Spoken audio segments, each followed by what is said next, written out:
अस्सलाम वालेकुम फ्रेंड्स, उम्मीद है आप सब लोग खैरियत से होंगे। फ्रेंड्स, आज की वीडियो में मैं सीबीटी की एक टेक्निक आपसे शेयर करने जा रहा हूँ और वो उसकी डार्क साइड है, यानी कि मैनिपुलेशन में भी ये लोग यूज करते हैं और डार्क साइकोलॉजी की भी वो टेक्निक फिर लोग यूज करते हैं। लेकिन आपने इससे बचना कैसे?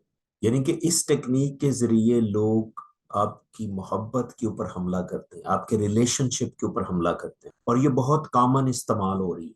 और इस टेक्निक को हम अपनी लैंग्वेज में इंटेलेक्चुअल कंट्रोल कहते हैं।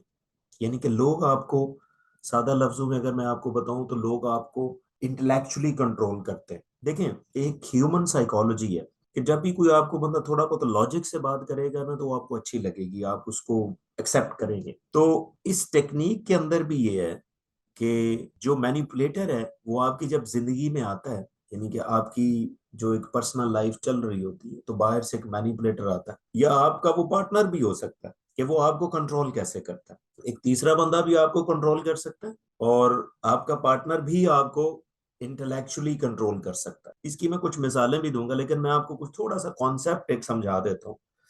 होता यह है कि जब भी आप कोई जिंदगी में डिसीजन करते हैं, यानी कि आपका एक रिलेशनशिप चल रहा है, आप उसमें डिसाइड करना चाह रहे हैं, हो सकता है आप ब्रेकअप की तरफ जा रहे हैं या उसको अपनाना चाह रहे हैं उस रिलेशनशिप को, तो आपने एक डिसीजन लेना है।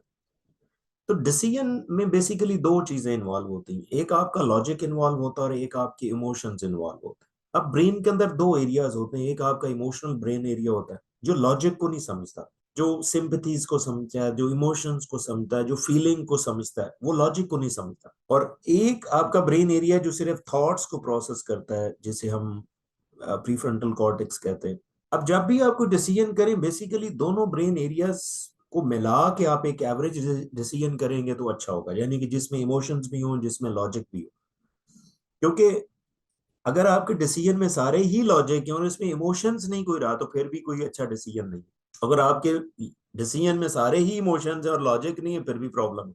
तो होता क्या है कि जब आप कुछ डिसाइड कर रहे होते तो आपकी जो मैनिपुलेटर है वो आपकी जिंदगी में जब आता है ना तो आपको इंटेलेक्चुअल बातें करता है, जिससे होता क्या है कि आपका जो लॉजिकल ब्रेन है वो ज्यादा एक्टिव हो जाता है और आपका जो इमोशनल ब्रेन है वो साइलेंट मोड में चला जाता है। तो अब आप उसकी मौजूदगी में जो आप डिसीजन लेंगे ना वो लॉजिकल लेंगे और वो अच्छा डिसीजन नहीं होगा। यानी कि आपके वो इमोशंस को हाईजैक कर लेगा आपके अंदर इमोशंस नहीं रहेंगे, तो वो आपको कंट्रोल कर लेगा। वो आपको कैसे कंट्रोल कर रहा है? लॉजिक के जरिए कर रहा है, इसीलिए हम इसको कहते हैं इंटेलेक्चुअल कंट्रोल। अब इसकी मैं कुछ आपको मिसालें देता हूँ। फॉर एग्जांपल, मिसाल में ये है कि एक कपल है जो रिलेशनशिप में है, तो उनकी आपस में कुछ थोड़ी बहुत प्रॉब्लम बन रही। अब एक जो मैनिपुलेटर है ना वो आके उन दोनों की जिंदगी खराब करना चाहता है, उनकी मोहब्बत पे हमला करना चाहता है। तो वो कैसे करता है? फर्ज करें वो लड़की ही है और वो लड़की उस लड़की को सुन रही है जिनका आपस में प्रॉब्लम चल रहा है। उससे पूछते क्या चल रहा है, क्या कैसा? नहीं वो तो ऐसा बंदा है, वो ऐसी ऐसी हरकत करता है। नहीं नहीं, ये तो पक्का पक्का सीधा सीधा नार्सिसिस्ट है, ये इसकी तो डार्क पर्सनैलिटी है। यानी कि वो इतनी कॉन्फिडेंस से वो बात करती है कि जो आप साइंस बीबी बता रही है ना, जो आप साइंस बता रही है तो नार्सिसिस्ट में होती है। अब उसने कहीं अगर नार्सिसिस्ट पहले पढ़ा होगा तो उसके रोंगटे खड़े हो जाएंगे हैं। अब इसका क्या मतलब है? उसका जो ब्रेन, लॉजिकल ब्रेन है वो एक्टिव हुआ कि अच्छा ये नार्सिसिस्ट के साथ तो जिंदगी गुजारना वैसे ही मुश्किल हो जाएगा। अब मुझे ये बताएं कि जब वो ये सोचना शुरू करती है, उसका लॉजिकल ब्रेन एरिया एक्टिव होता है, उसकी इमोशंस खत्म हो जाते हैं, उसको भूल जाता है कि उसने उसके लिए क्या किया जिंदगी में, या आई डोंट नो कि वो शायद पक्का नार्सिसिस्ट था भी या नहीं था। यानी कि ये भी अभी कंफर्म नहीं है। लेकिन ये वो लोग जिनके अंदर थोड़ी सी डोमिनेंट जिनकी पर्सनैलिटी होती, थोड़ा बहुत उस एरिया को पढ़ लिख रहे होते हैं। फर्ज करें एक स्टूडेंट ही है, साइकोलॉजी की स्टूडेंट, वही आके इसको कह रही। अब वो ये समझती कि यार इस बंदी में अथॉरिटी, क्योंकि ये नफ्सियात पढ़ रही। हो सकता है अभी उसमें उतनी कैपेबिलिटी ना हो किसी को असेस करने की, वो सिर्फ जज कर रही हो।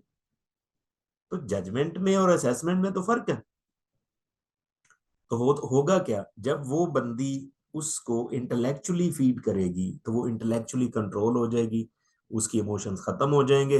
वो अब इमोशनलेस होके फैसला करेगी कि नहीं मैंने इसके साथ नहीं रहना, रिश्ता खत्म। मोहब्बत पे हमला हो गया, हो गया। अब इसको हम, ये आप जरा मुझे कमेंट्स में बताएं कि ये ऐसे हो रहा है या नहीं हो रहा। एक और मैं आपको मिसाल देता हूँ, फर्ज करें मियाँ बीवी का रिलेशनशिप। अब बीवी हस्बैंड को कहती कि आप मुझे टाइम नहीं देते, आप हमारा ख्याल नहीं रखते, हमें खर्चा नहीं देते प्रॉपर, ऐसे ही वो शिकायत करती।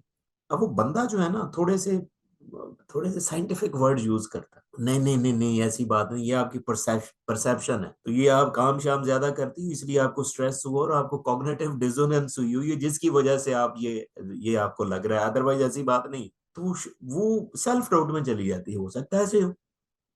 इसका मतलब है कि आप जब इस तरह की लैंग्वेज इस्तेमाल करते हैं, इसको हम इंटेलेक्चुअल कंट्रोल कहते हैं, यानी कि आप थोड़ा सा लॉजिकली हो के, चाहे वो गलत लॉजिक हो, जैसे मर्जी हो, तो लोग ऐसे कर रहे होते हैं। मैं अक्सर ये देख रहा होता हूँ टेलीविजन पे, इस तरह के बड़े बड़े लोग आके ऐसे, अच्छा ये ब्रेन केमिकल जैसे हो जाते हैं, फलाना ऐसे हो जाता है। वो भाई कोई स्पेसिफिक तो बताओ ना कि कौन सा केमिकल किधर जाता है, वो क्यों ऐसे होता है, उसके पीछे रीजन क्या होती है। तो प्लीज थोड़ा सा प्योर लॉजिकल हो ना, अगर आपने लॉजिकली होना तो फिर सही तरह लॉजिकल हो, ऑडियंस को कोई समझ तो है ना। तो भाई अगर आप इस तरह हैं, आपके सराउंडिंग में ऐसे लोग हैं जो आपको थोड़ा सा इंटेलेक्चुअली कंट्रोल करने की कोशिश करते हैं, बी अलर्ट, बी अलर्ट। पहले वेरीफाई करें चीज को कि क्या वाकई ऐसे होता है। तो सिर्फ जो है वो जिसे कहते हैं ना कि थोड़ा सा जो नॉलेज होता है वो ज्यादा खतरनाक होता है।